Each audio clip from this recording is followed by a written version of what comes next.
क्या वजूहात होती हैं कि आपकी स्किन ख़राब हो जाती है, आप पे एजिंग लाइंस बड़ी वाज़ेह होना लग जाती है? स्किन के अंदर प्रॉब्लम आ रही है तो इसका मतलब है कोई चीज़ प्रेशर में है। ख़वातीन सबसे पसंदीदा अगर चीज़ उनको है तो वो अपनी स्किन है। स्टमक के जो हमारे मसाइल होते हैं उसकी सबसे बड़ी वजह क्या है? खाने को गरम गरम मत खाओ, ठहर ठहर के खाओ और खूब चबा चबा के खाओ। इतना टाइम है हमारे पास। चीनी बिल्कुल छोड़ देनी चाहिए। अद्वियात से हटकर ये चीज़ें ऐसी हैं कि जो हम खुद अप्लाई करके इन चीज़ों से बच सकते हैं। बाल झड़ बहुत ज़्यादा रहे हैं, हमें सिर्फ सर के बालों की फिक्र है। क्यों? जो बड़ा फैटी लीवर का चल रहा है उसकी क्या वजूहात है? कोई चीज़ें ऐसी जो गैर ज़रूरी हैं उसके लिए वो उसने अपने साथ अटैच रखी हुई हैं तो उसके साथ जिगर पर थोड़ा दबाव आ गया। ब्लड प्रेशर की जो बड़ी वजह है वो भी स्टमक का ख़राब होना है। बच्चों के हार्मोन्स बहुत इम्बैलेंस हो रहे हैं आज के दौर के अंदर। कुरान मजीद में एक सूरत लुकमान है, गुजारिश करूंगा उसकी पहली 15 आयात तर्जमे से ज़रूर पढ़ें। ऐसा नुस्खा जिससे नज़र की ऐनक जो है वो उतर सकती हो। चंद चीज़ें हैं जो नज़र को तेज़ करने में मुआवन साबित होती हैं। पीस के ना सफूफ बना लें। बिस्मिल्लाहिर्रहमानिर्रहीम, अस्सलाम वालेकुम। आप देख रहे हैं उसामा ये पॉडकास्ट। मैं उसामा थे आपकी खिदमत में हाजिर हूँ। नाज़रीन, मेरे साथ हकीम मुज़म्मिल हुसैन आरिफ रिजवी साहब मौजूद हैं। पैगाम सेहत दवाखाना इनका सियालकोट में, गुजरांवाला में, मुरीद के और लाहौर में है। हमारी मुलाकात हुई सुनो टीवी में और मेरी बड़ी ख्वाहिश थी कि हकीम साहब तशरीफ़ लाएँ और उनसे हम जानें। और वो दो अहम टॉपिक जो खूबसूरती में बड़ा अहम रोल प्ले करते हैं, हमारी ख्वाहिश ये होगी कि हकीम साहब से कुछ ऐसे हम नुस्खा जात आज आपकी खिदमत में पेश करें जो घर में बनाए जा सकें, जिसके लिए कहीं जाना ज़रूरी ना हो और आपकी जो स्किन के मसाइल हैं वो भी हल हो जाएं, किसी किस्म की एलर्जी है वो भी ठीक हो जाए, रंग भी आपका अच्छा हो जाए और साथ ही साथ आपका चेहरे पे ग्लो भी आ जाए और एक्नी भी ख़त्म हो जाए। और इसके साथ साथ आपके जो बालों के मसाइल हैं, अगर बाल झड़ रहे हैं, बालों में खुश्की है, बाल आपके सफ़ेद बहुत ज़्यादा हो रहे हैं, तो इस हवाले से हम चाह रहे हैं।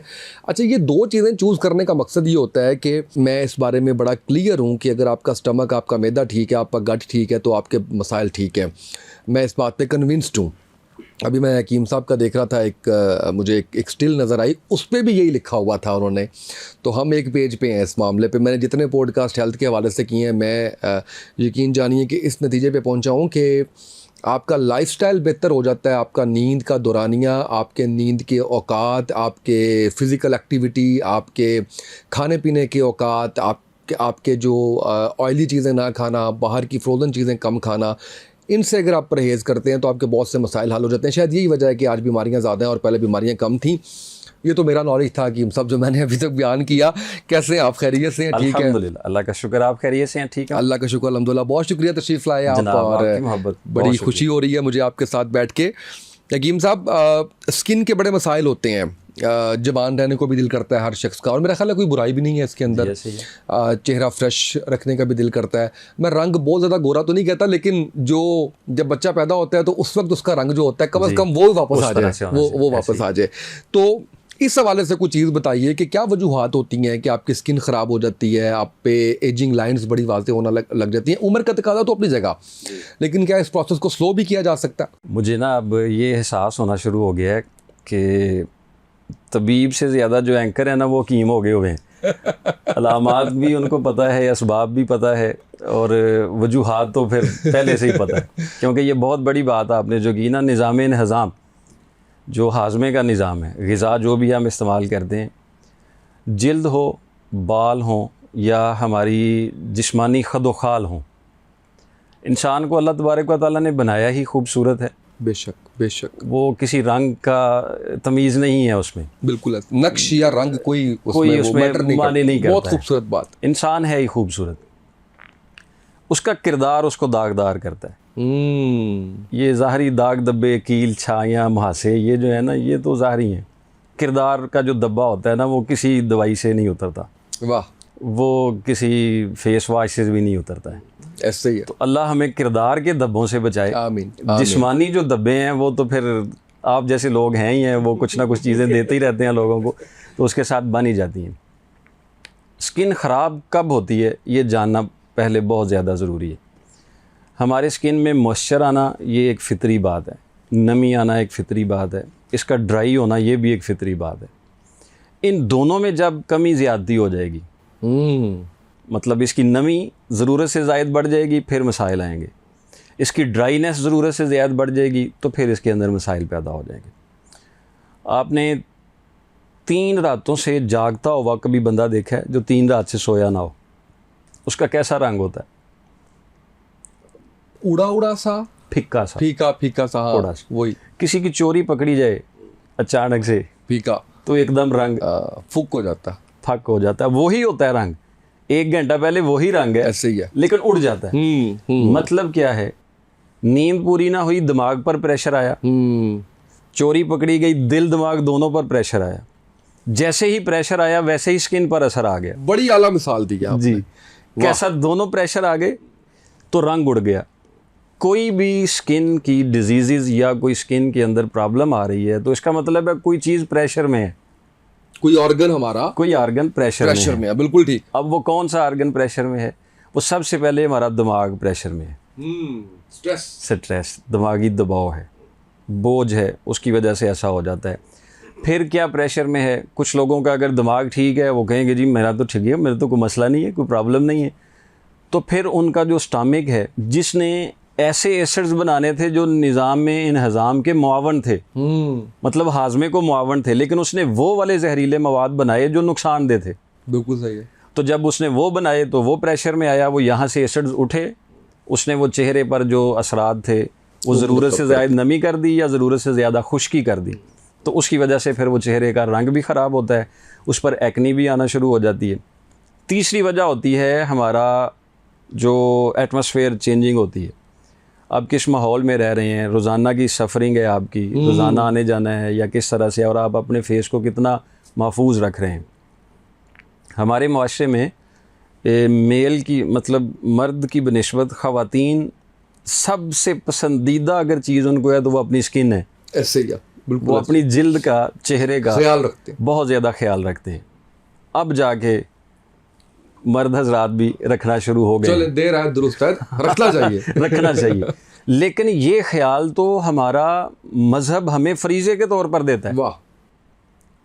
ये ख्याल एक टाइम पे रखना तो वो एक अलहदा बात है ना, उसके लिए तो बाकायदा वक़्त निकालना पड़ेगा। लेकिन हमारा मज़हब तो हमें ऑलरेडी ये चीज़ें दे रहा है। अब नींद से जागे हैं सुबह तो उठें, पहले वज़ू करें, सबसे पहले चेहरा धोएं अपना, उसको साफ़ करें, ठीक है, फिर चल के जाएं नमाज़ पढ़ने के लिए। आपने सारा दिन काम किया, गर्दो गुबार आ गया, बहुत ज़्यादा चेहरे पर परेशानी आ गई, थकावट आ गई, उतनी देर में ज़ोहर आ गई। बिल्कुल सही। उतनी देर में ज़ोहर पढ़ लें, फिर चेहरा धोएं। इतनी सफाई कभी किसी ने की है? दिन में 5 बार वैसे आप मतलब होके करके रहें ना, लेकिन आप एक तो फरीज़ा अदा करें, दूसरा सारा दिन आप अपने चेहरे की सफाई रखें। हमारा मज़हब दीन इस्लाम फ़ितरी दीन है और फ़ितरी तौर पर ही हमें अपनी चीज़ों को अपना के अपनी सेहत का ख्याल रख सकते हैं और कोई चांस ही नहीं है, जो मर्ज़ी आप कर लें। तो ये सारा दिन की एक तो ये चीज़ हो गई। नतीजा ये अखज़ हुआ कि हम जितना अपनी स्किन का ख्याल रखेंगे, उनको उन चीज़ों से बचाएंगे जो इनको प्रेशर में दे रही हैं, तो उतना हम अपनी स्किन को ग्लो कर सकते हैं। इसका मतलब ये है कि आपने जो स्ट्रेस की बात की है ये भी ज़रा बता दीजिएगा कि समटाइम्स ऐसा होता है कि आप स्ट्रेस में होते हैं, आपकी रूटीन ऐसी बनी होती है कि आपको एहसास नहीं हो रहा होता। जैसे आपने अभी कहा ना कि किससे बात करें तो वो कहते हैं नहीं मुझे तो स्ट्रेस नहीं है, लेकिन हो रहा होता है। वो मुख्तलिफ तरह का स्ट्रेस है, वो काम का बर्डन है, वो आने वाले वक्त का स्ट्रेस है, वो आप किसी सिचुएशन ख़ास में से जा रहे हैं उसका है। तो मेरे नाकिस इल्म के मुताबिक एक बहुत अच्छी चीज़ जो है वो वॉक है कि उसको आप बढ़ा दें तो आपका जो स्ट्रेस लेवल है वो मैनेज हो जाता है। ऐसे ही है। जब हम वॉक करते हैं तो सबसे ज़्यादा जिस्म का कौन सा हिस्सा इस्तेमाल हो रहा होता है? टांगे, पाँव। तो उनमें मूवमेंट हो रही होती है, ठीक है, पाँव में ब्लड सर्कुलेशन बढ़ रही होती है। तो जितनी टांगों पे ब्लड सर्कुलेशन बढ़ती है उसका डायरेक्टली तौर पर तल्लक दिमाग पर जा रहा होता है। ठीक है। उसने जैसे हरारत बढ़ाई वैसे उसने दिमाग पर उसका दबाव जो है वो बेहतर कर दिया, जो जो चीज़ें उसकी ज़रूरत थी वो उस तक पहुँचाई उसने। ये काफ़ी हद तक तो बेहतर है। बिल्कुल ठीक है। लेकिन अब कोई वॉक करने की हिम्मत ही नहीं कर पा रहा। मतलब स्ट्रेस वाला बंदा तो वो तो समझता है मैं तो मुक गया होया, और निकलते नहीं होते चो, वो तो उससे निकलने की उसकी पोजीशन ही नहीं है, तो वो किस तरह से जो है वो अपने काम को जारी रख सकता है। वॉक से पहले उसको इतनी हिम्मत दिलानी होगी, उसकी बॉडी में इतनी एनर्जी प्रोड्यूस करनी होगी कि वो सुबह थका हुआ ना उठे। थका हुआ उठेगा, कभी भाग पे नहीं जाएगा। बिल्कुल ऐसे ही है। बड़ी हिम्मत करके उसको जाना पड़ेगा। तो पहले हमें उसको उसकी वो हिम्मत लौटानी पड़ेगी, फिर उसके बाद उसको वॉक का मशवरा देना पड़ेगा। फिर वॉक से वो चलता चलता बैटरी चार्ज होती उसकी बहुत ज़्यादा चार्ज हो जाएगी और वो बेहतर हो जाएगा। अच्छा, ये बताएं कि स्टमक के जो हमारे मसाइल होते हैं उसकी सबसे बड़ी वजह क्या है, और उसके अंदर क्या एहतियात हमें करनी चाहिए? मैदा के अमराज की जो हमारी सबसे बड़ी बेहतियाती है ना, वो ये है कि हम कपड़ा भी ख़रीदते हैं तो उसको चेक करते हैं। इवन कि कोई भी चीज़ दुनिया की हम अपने इस्तेमाल के लिए ख़रीदते हैं ना, तो वो चेक करते हैं हम। बिल्कुल ऐसे ही है। लेकिन जो ग़िज़ा हमने टेबल पे अपने रखी होती है ना, ये नहीं देखते कि ये किस मेयारी तरीक़ाकार से तैयार हुई है।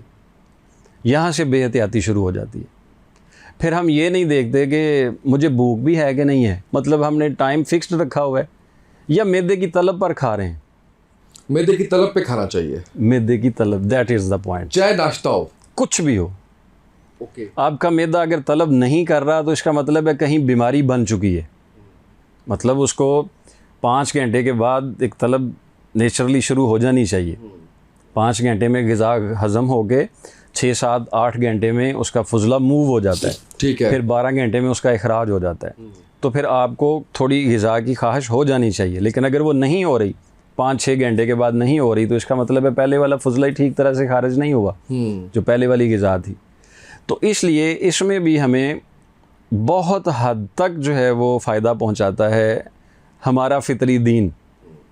रसूल अकरम सल्लल्लाहु अलैहि वसल्लम ने इरशाद फरमाया कि खाने को गरम गरम मत खाओ, ठहर ठहर के खाओ, जल्दबाजी में ना खाओ, और खूब चबा चबा के खाओ।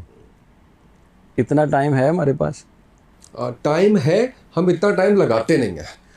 मतलब नहीं है। हाँ, ऐसे कर मतलब नहीं है, यही है ना कि इतना वक्त नहीं है। हालांकि इसमें कोई वक्त नहीं लगता। आप बड़े तहम्मुल से, सिर्फ खाने में जल्दबाजी हम छोड़ दें, हमारा मैदा ठीक हो सकता है। तवज्जो से खाएं, तवज्जो से खाएं। टीवी देखते हुए, मोबाइल देखते हाँ, हुए, ये मैंने पहले अर्ज किया कि लगे तवज्जो उस पर होनी चाहिए। वो हमारा माइंड ही चेंज हो गया कहीं और तरफ, ये हम खा रहे हैं, उधर से ज़हन कहीं और जा रहा है, तो उसकी सारी अफादियत जो है वो फिर ज़ाया हो रही होती है। ग़िज़ा तो हम खाते हैं उसमें से आयरन लेने के लिए, कैल्शियम लेने के लिए, पोटाशियम लेने के लिए, जो जो चीज़ें हमारी बॉडी को चाहिए वो सब लेने के लिए। लेकिन अगर वो खाने के बाद ही वो ज़ाया हो जानी है, वो जल जानी है, तो फिर वो फुजला ही है ना, वो ग़िज़ा तो ना रही। बिल्कुल सही, जिससे फिर मसले आ जाते हैं।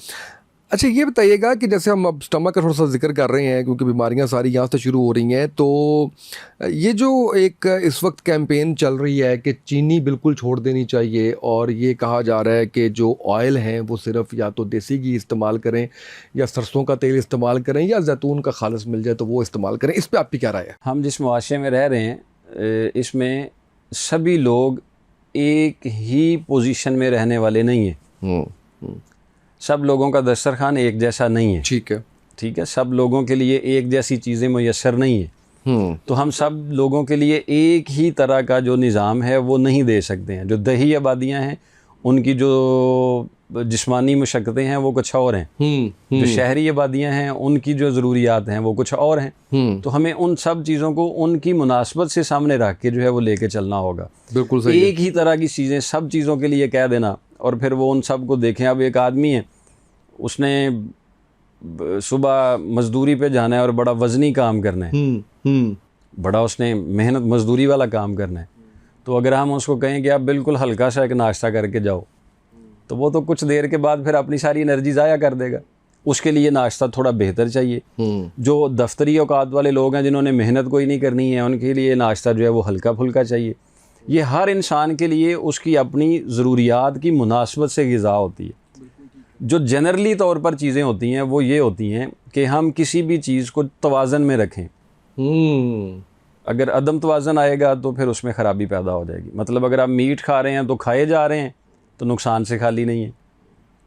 अगर आप कोई खट्टी चीज़ें खा रहे हैं तो खाए जा रहे हैं तो नुकसान से खाली नहीं है। तो उसकी एक तवाज़न किसी भी चीज़ का खाने में होना चाहिए।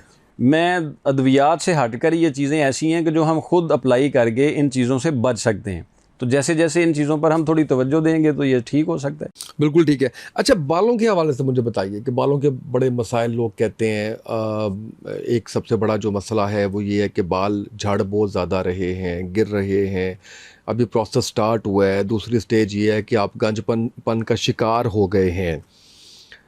तो इस हवाले से कोई आप एक तो वजूहात और दूसरा क्या कोई ऐसा नुस्खा आप बता सकते हैं जो घर में इस्तेमाल किया जा सके? कोई ऐसी आप डाइट या खुराक बता सकते हैं जो घर में इस्तेमाल की जा सके और इससे बचा जा सके? हमें सिर्फ सर के बालों की फिक्र है, बाकी किसी की नहीं। नहीं, पूरे ओवरऑल बालों की फिक्र है ना। जब सर के जा रहे हैं तो फिर सारे ही जा रहे हैं। लेकिन फिक्र इसकी है क्योंकि झड़ते ये हैं। मैं इसलिए पूछना चाह रहा था क्योंकि झड़ते ये हैं, टूटते ये हैं, गिरते ये हैं, इनमें प्रॉब्लम होती है। क्यों? ये एक फसल है जो एक ज़मीन पे उगी हुई है, तो हम फसल का तो नुकसान उस वक्त देखेंगे ना जब हमें ज़मीन अच्छी मिलेगी। जब ज़मीन अच्छी होगी तो फसल ऊपर अच्छी होगी। ऐसे ही है। या खाद डालें। खाद तब डालेंगे जब ज़मीन अपनी पोजीशन छोड़ चुकी होगी। बिल्कुल सही है। जैसे आजकल जो कुदरती तौर पर हैं वो नहीं है तो हमें खादें देनी पड़ रही हैं। तो इसका मतलब है कि हमारी जो बालों को उगाने वाली ज़मीन है वो अब कुदरती पोजीशन पे नहीं है, तो फिर हमें खादें चाहिए, उस हवाले से चाहिए। तो ज़मीन है इसकी, दिमाग सही, जो सर का जो ऊपर वाला हिस्सा है, ये सारा है। अब दिमागी खुश्की, दिमागी कमज़ोरी, दिमागी दबाव, दिमागी तौर पर किसी भी हमला, कोई बीमारी का, ये किसी भी वक्त बालों को कमज़ोर भी कर देता है, सुस्त भी कर देता है, दो मुँहें भी कर देता है, दो शाखें भी कर देता है, और इसके साथ उसके टूटने के पोजीशन बहुत ज़्यादा बढ़ जाती है। सही। तो हम एक गलती करते हैं। रंग भी बालों का सफ़ेद इसलिए होता है। जी, वक्त से पहले बालों का जो है वो, ये ज़रूरी नहीं है कि सिर्फ दिमागी कमज़ोरी की वजह से लोगों के बाल सफ़ेद हो जाए। अच्छा चलो, सफ़ेद आगे ले जाते हैं। पहले इसको कंप्लीट कर लेते हैं। ठीक है। वो दिमागी खुश्की अगर बढ़ जाएगी तो उससे बाल जड़ से कमज़ोर हो जाएंगे। ठीक है। जब जड़ से कमज़ोर हो जाते हैं तो फिर बाल ऊपर से दो शाखें बन जाते हैं। इसका मतलब है कि ये जो बाल एक बन रहा है ना, ये अभी इसको नीचे से कोई सप्लाई नहीं मिल रही है, वो सप्लाई रुक गई है तो वो कमज़ोर हो गया, तो टूटना शुरू हो गया। तो उसके लिए फिर हमें दिमागी असाबी निज़ाम को मजबूत करने के लिए कुछ अद्वियात और कुछ खुराक को मैनेज करना पड़ेगा, और कुछ अगर देखा जाएगा कि क्या मेरा जो सोने जागने के औकात हैं, मेरे दिमाग को उतना सुकून मिल रहा है कि नहीं मिल रहा है, तो फिर हमें उसको थोड़ा बेहतर करना पड़ेगा। दिमागी तौर पर सुकून आएगा, फिर इसमें जो थोड़ा प्रेशर बढ़ रहा है, वो शुरू से बात उधर ही रहनी है। बिल्कुल सही। कि प्रेशर बढ़ रहा है वो थोड़ा लाइट हो जाएगा, तो फिर बालों को ग्रो करने में थोड़ा मौका मिल जाएगा। लेकिन अगर वो ग़िज़ा के साथ भी बेहतर नहीं हो रही हैं तो फिर कुछ कुदरत ने ऐसी चीज़ें बनाई हुई हैं जो इंसान के इस्तेमाल में आने के साथ उसकी बहुत सारी चीज़ों को बेहतर कर देती हैं। बिल्कुल सही है। अच्छा, दूसरा ये बताइएगा कि जो सफ़ेद होने का है वक्त से पहले, उसकी वजूहात क्या है? उसकी एक वजह तो जिन लोगों को ग्रो की उम्र में, मतलब 11-12 साल की उम्र में नज़ला ज़ुकाम की शिकायत रहे और वो लंबे अरसे तक रहे, कुछ लोगों की नाक की हड्डी बढ़ जाती है, ठीक है, और उनको नाक बंद होना और मुसलसल एलर्जी का मसला हो जाता है। जिन लोगों को दायमी नज़ला ज़ुकाम हो, उनके वक्त से पहले बाल सफ़ेद होना शुरू हो जाते हैं। सही सही। क्योंकि रिलेशन उसका फिर भी दिमाग के साथ ही है। कुछ पानी की चेंजिंग भी होती हैं। अच्छा, पानी की चेंजेस से तो गिरने का सुना था, सफ़ेद होने का सफ़ेद भी हो जाते हैं। अच्छा, मतलब बहुत सारे जो हैं वो, मतलब बाथ में अगर आपको पानी अच्छा नहीं मिल रहा है और वो गदले पानी से बाथ ले रहे हैं, या वो सही नहीं है, या वो ख़राब पानी है, उससे आप लेंगे, या कुछ ऐसा, मतलब खारा पानी भी डैमेज करता बड़ा है। असर करता है। शुमाली इलाका जात वाले लोग और गर्म इलाका जात वाले धोने लोग, और पीने दोनों से बैरूनी तौर पर भी और अंदरूनी तौर पर भी, दोनों ही पानी के इस्तेमाल के साथ बाल जो हैं वो कमज़ोर हो जाते हैं। किसी ऐसी बीमारी का जो बचपन में हमला हुआ हो, खुदा न खास्ता टाइफाइड हो जाए, खुदा न खास्ता कोई नमूनिया हो जाए, खुदा न खास्ता जिस्म में कोई ऐसा बैक्टीरियल इन्फेक्शन जो 12 से 15 साल की उम्र में हो चुका हो। कई बच्चों को यरकान हो जाता है बचपन में, ठीक है, पीला यरकान हो जाता है, वो फिर वक्त से पहले बालों की सफ़ेदी की तरफ चले जाते हैं। ओके। हाँ जी। और वो रिकवर हो जाता है? कुछ हद तक रिकवर हो जाता है दवाइयों के साथ, लेकिन बहुत सारी चीज़ें ऐसी हैं कि वो फिर वक्त के साथ ही चलती हैं। बिल्कुल सही है। अच्छा, एक आजकल और इशू बड़ा फैटी लीवर का चल रहा है, उसकी क्या वजूहात है? किस फैटी चीज़ से लीवर पता तो चलना चाहिए? नाम से ही ज़ाहिर है, इसकी कोई लंबी चौड़ी तारीफ़ की ज़रूरत भी नहीं है। जिगर पर फैट आ जाना, मतलब जिगर के अंदरूनी अफ़ाल में से कोई ऐसी ख़राबी हुई जो फ़ैट उसने अंदर जज़ब करनी थी वो नहीं कर सका, तो वो उसके बाहर जो है वो नुमायाँ होना शुरू हो गई, जिसकी वजह से फिर उसकी अपनी साख्त में ख़राबी आ गई। अब वो कैसे उसके अफ़ाल ख़राब आए, किस वजह से उसकी वर्किंग ख़राब हुई, वो देखना पड़ेगा कि क्या डाइट की वजह से उसको मसला हुआ, क्या कोई खुदा न खास्ता उसका कोई ड्रग्स का इस्तेमाल तो नहीं रहा, कोई ऐसा नशावर चीज़ें तो नहीं इस्तेमाल करता रहा, उसकी वजह से वो ऐसी चीज़ नहीं है, या उसके खाने पीने की टाइमिंग बहुत ज़्यादा डिस्टर्ब है, या उसके बहुत ज़्यादा मसाला जात का इस्तेमाल ज़्यादा है, या इस तरह की कोई चीज़ें ऐसी जो गैर ज़रूरी हैं उसके लिए, वो उसने अपने साथ अटैच रखी हुई हैं, तो उसके साथ जिगर पर थोड़ा दबाव आ गया, दबाव के साथ प्रेशर आ गया, वो प्रेशर इधर आया तो इसकी वजह से इसमें भी ख़राबी पैदा हो गई, तो उसके साथ ये चीज़ें शामिल हो जाती हैं। हमें फिर उन चीज़ों को थोड़ा सा उसका साथ सौखा करना चाहिए, ताकि जो उसको मेहनत ज़्यादा करनी पड़ रही है वो थोड़ी कम करे, तो उससे फिर उसमें बेहतरी आने के चांसेस होते अच्छा, हैं। ये बताइएगा कि जो ब्लड प्रेशर की जो बड़ी वजह है वो भी स्टमक का ख़राब होना है? ब्लड प्रेशर की सबसे बड़ी वजह जो होती है ना, असल में ब्लड प्रेशर होता है दिल और दिमाग का कनेक्शन, दिल और दिमाग का कनेक्शन होता है, खून के बहाव का कनेक्शन, जा कितना रहा है, तलब कितनी है, रसद कितनी है, मतलब तलब कितनी थी, पहुंचाया कितना जा रहा है, ये उस हिसाब से होता है। अगर ये दोनों की तरफ इसकी जो है वो मूवमेंट अपनी रूटीन के हिसाब से नहीं होती है, तो या तो अब चला जाएगा या बिल्कुल लो हो जाएगा। तो उस लेवल के हिसाब से हमें ये देखना पड़ेगा कि जिस्म में दौरान खून जो है, जो जिस्म में खून चलता है वो किसकी बुनियाद पर चलता है, दौरान खून किसकी बुनियाद पर चलता है, वो चलता है जिस्म में जैसे ही लीवर ने खून को साफ़ करना है और किस पोजीशन में वो साफ़ कर रहा है, क्या उसकी साफ़ करने की सलाहियत इतनी है कि वो साफ़ किया हुआ खून जो है वो दौरान दे रहा है, या उसकी जो दौरानिए की स्पीड है वो उतनी है कि नहीं है, उसमें अगर कोई एसिड शामिल हो रहे हैं, फिर बात वही आ जाएगी कि मैदे या आंतों की अफ़ाल की वजह से जो जिगर पर प्रेशर बढ़ा, उसने जो खून ठीक तरह से ना बनाया, उसका दौरान खून ठीक ना हुआ, तो फिर वो ब्लड प्रेशर की शक्ल में एक बीमारी आ जाती है। मुख्तलिफ जो आपके जिस्म के ऑर्गन्स हैं उसमें पथरी का हो जाना, उसकी वजूहात क्या है? पथरी असल में जिस्म के वो फुजले हैं जो जिस्म से खारिज होने चाहिए थे, नहीं हो पाए। ठीक है। जिस्म के वो एसिड्स थे जो जिस्म के अखराज होना चाहिए था, यूरिन की शक्ल में होना चाहिए था, फुजले की शक्ल में होना चाहिए था, पसीने की शक्ल में होना चाहिए था, नहीं हो सका। जब वो नहीं होता, मतलब किडनी वर्किंग ठीक ना हुई, या पित्ता होता है गाल ब्लैडर, उसके जो अंदरूनी तौर पर उसका लिक्विड है वो सही तरह से ना बन सका, वो फ्रीज़ होना शुरू हो गया, तो उस पर स्टोन आ जाएगी।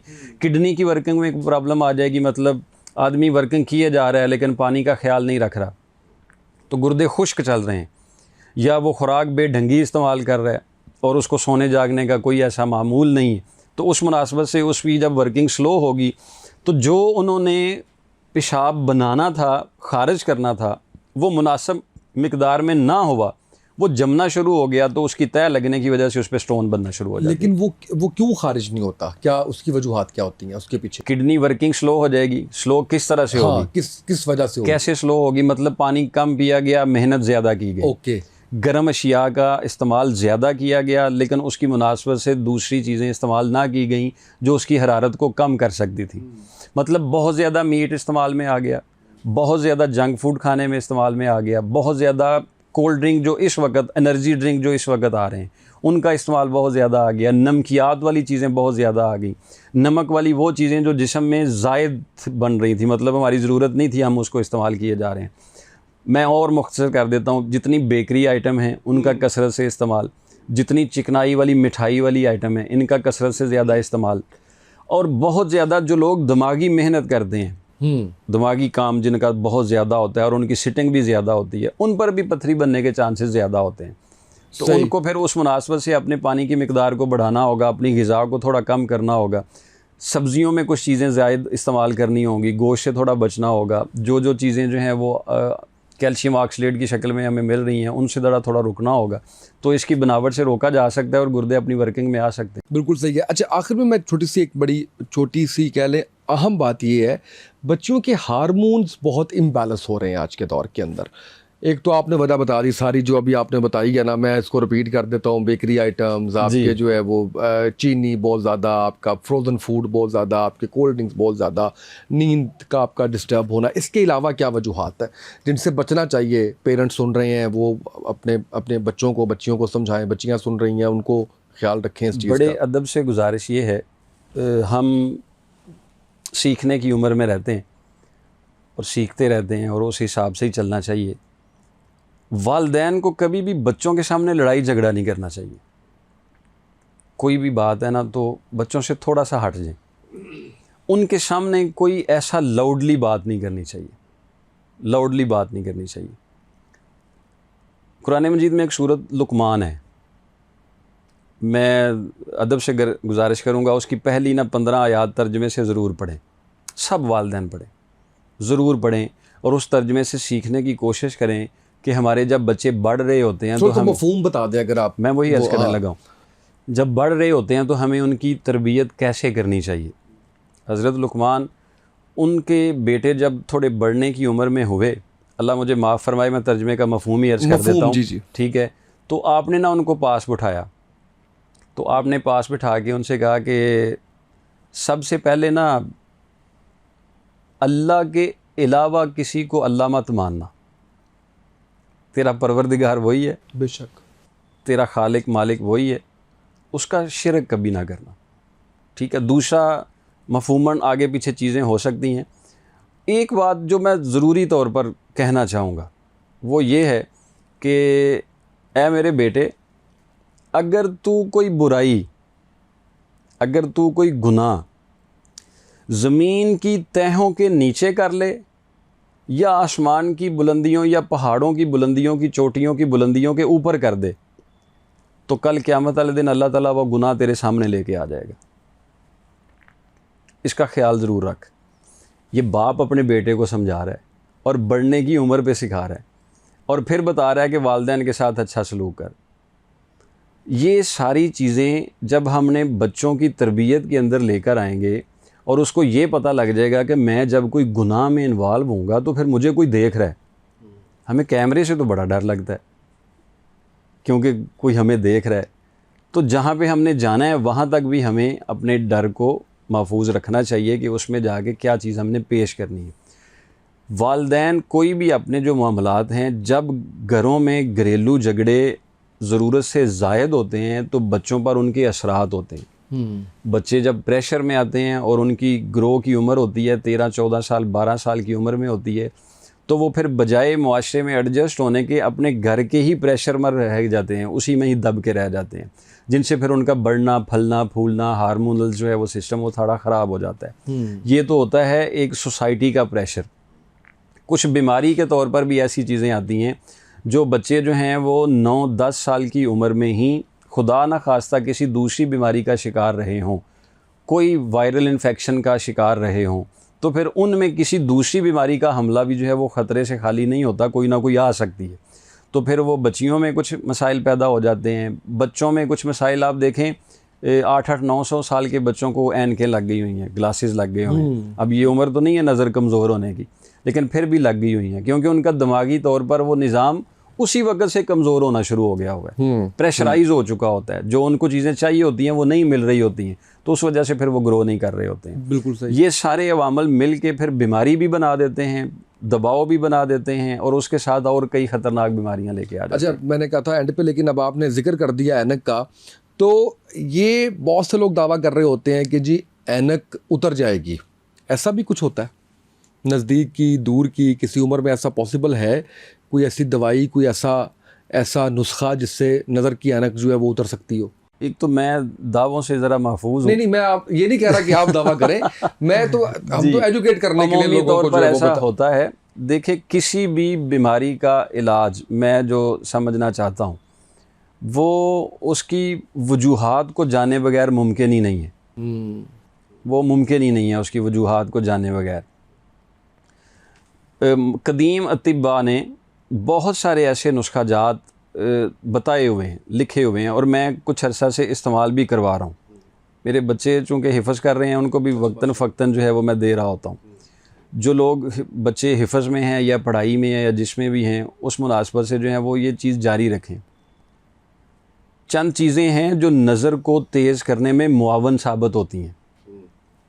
ये मैं फिर लफ्ज़ दोहरा देता हूँ। मैं मुकम्मल पहुंच गया हूँ। जी, मुआवन साबित होती हैं कि वो उसमें बेहतरी की तरफ ले आ सकती हैं कुछ वक्त तक, अगर हम इनको जारी रखें। उनमें मगज़ बादाम है, काली मिर्च है, सौंफ है और एक दिमाग है। मगज़ बादाम, काली मिर्च, सौंफ, एक दिमाग, ये 4 चीज़ों का नुस्खा है। ये 4 चीज़ें पीस के ना, ठीक है, तो इसको मिक्स करके तो एक सफ़ूफ बना लें। जो बच्चे पढ़ाई कर रहे हैं, जो बच्चे मेहनत कर रहे हैं, ये सुबह खाली पेट आधा चम्मच और रात को सोते वक्त आधा चम्मच नीम गर्म दूध से ले लें या पानी से ले लें, ये इस्तेमाल करना शुरू कर दें। कुछ वक्त के साथ साथ इंशाल्लाह उनकी नज़र में थोड़ी बेहतरी आना शुरू हो जाएगी। तो फिर वो ख़ुद अगर महसूस करें तो फिर कंटिन्यू करें। कौन सी ऐनक जो है वो हमने लिख के ले ली हुई है कि वो हमारे साथ ही रहनी है, उतर भी सकती है, ऐसा नहीं है कि नहीं उतर सकती। फिर मुझे प्रेशर कहना पड़ेगा, प्रेशर कम होगा, दबाव कम होगा, दिमाग को कुछ अच्छी चीज़ें जाएंगी, ठंडी ठंडी हवा के झोंके उसको जाएंगे। फिर वो ये वाला इतना सारा हिस्सा है ना ऊपर, ये सारा दिमाग के साथ कनेक्टेड है। हाँ। कान, आँख, नाक, गला, सर, दिमाग, ये सारी चीज़ें।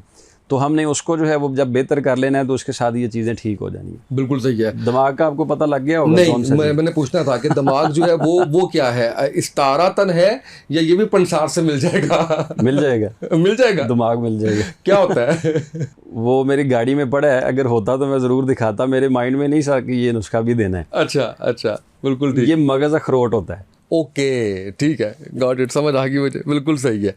आप जब अखरोट तोड़ेंगे और कोशिश करें कि इसका मगज़ मुकम्मल निकले, तो वो जब वो मुकम्मल निकाल के बाहर रखेंगे ना, तो वो देखिएगा वो क्या है, वो दिमाग होगा। ये बात ठीक है कि जिस शक्ल का फ्रूट या फल होता है उसी ऑर्गन को वो लग रहा होता है। तशबीहन है ये, देखें तशबीहन है, ये कुदरत ने चीज़ें बनाई हैं।